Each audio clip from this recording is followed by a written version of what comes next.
মূল্য নিয়ন্ত্রণ, বাজার নিয়ন্ত্রণ পুলিশ দিয়ে, র্যাব দিয়ে, সরকারি লোকজন দিয়ে মূল্য কোনোদিন নিয়ন্ত্রণ হয় না। এটা আরেকটা ভুল ধারণা। আপনাকে মূল্য নিয়ন্ত্রণ করতে হবে আপনার পলিসির মাধ্যমে এবং আপনার ম্যানেজমেন্টের মাধ্যমে। সুতরাং আমাদের পলিসিগুলো যদি আমরা ঠিকমতো বাস্তবায়ন করতে পারি, আমি মনে করি আমাদের ইনফ্লেশন কন্ট্রোল করা খুব কঠিন হবে মনে করি না। দুর্নীতি, বেতন বৃদ্ধি হলে তো দুর্নীতি কমার কথা।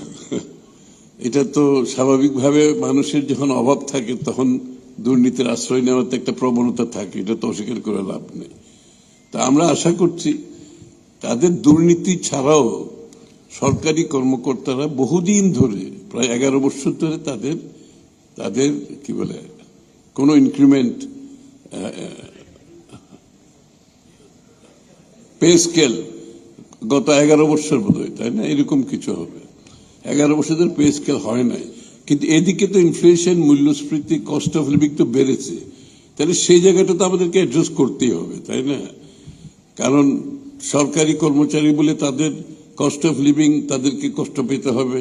বেসরকারি খাতে আবার ইনফ্লেশনের সাথে বেতন বাড়বে, এটা তো একটা ডিস্টরশন হয়ে যায়। সুতরাং এই জায়গাটাই আমরা আশা করছি এটার সাথে সাথে দুর্নীতিও কমবে স্বাভাবিকভাবে।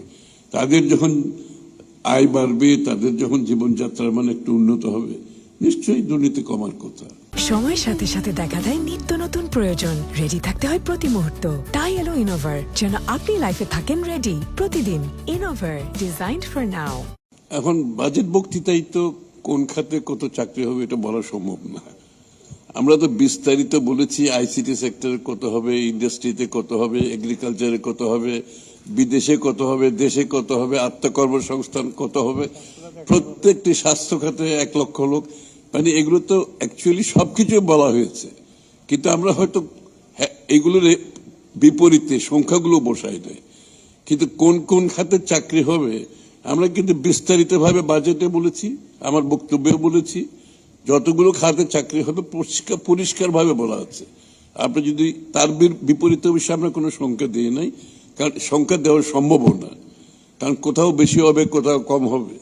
তো আমরা আশা করি ওভারঅল আমরা যে প্রেডিকশনটা করেছি কর্মসংস্থানে, সেটা আমরা পূরণ করতে পারবো। এবং কর্মসংস্থান তো চাহিদা ক্রিয়েট করতে হবে, কর্মসংস্থান তো এমনি হয় না। দেশে বিদেশের যেটা চাহিদা আমাকে ক্রিয়েট করতে হবে, আমাকে মিট করতে হবে। এই জন্য আমরা বিনিয়োগের উপর ভীষণ জোর দিচ্ছি। কি জন্য? কর্মসংস্থান তো অবশ্যই, বিনিয়োগ মানে কর্মসংস্থান, সেটা সরকারি বেসরকারি। তারপর আমাদের যে কর্মসংস্থানের যে প্রকল্পগুলো আছে, স্কিল ডেভেলপমেন্ট, এতদিন যেটা হয় নাই। আমাদের বিশাল একটা, এইবার আপনারা দেখবেন এডুকেশন, আমাদের শিক্ষার ক্ষেত্রে যে বড় বরাদ্দ আমরা দিয়েছি, তার মূল কারণ হচ্ছে কিন্তু স্কিল ডেভেলপমেন্ট, দক্ষতা বাড়ানো। আপনি যদি দক্ষ একজন শ্রমিক হন, কর্মচারী হন, আপনার চাকরি দেশে বিদেশে সব জায়গায় হওয়া খুবই সহজ। সুতরাং আমরা এই জায়গাগুলো অ্যাড্রেস করতেছি।